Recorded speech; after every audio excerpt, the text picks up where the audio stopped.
Hi friends, 12th Mathematics Exercise Example 1.13ல ஒரு question பார்க்க போறோம்.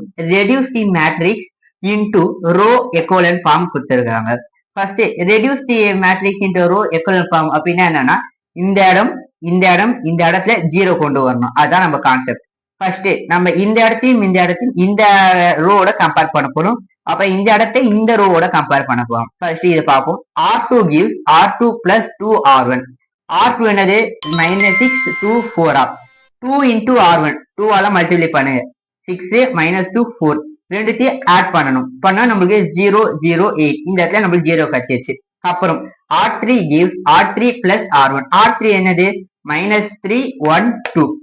இப்ப R1 என்னது 3 -1 2 ரெண்டுத்தையும் என்ன பண்ணும் ஆட் பண்ணணும். ஆட் பண்ணா 0 0 4 இது ரெண்டுத்தையும் வேல்யூ எடுத்து நம்ம இங்க எழுதியாச்சு.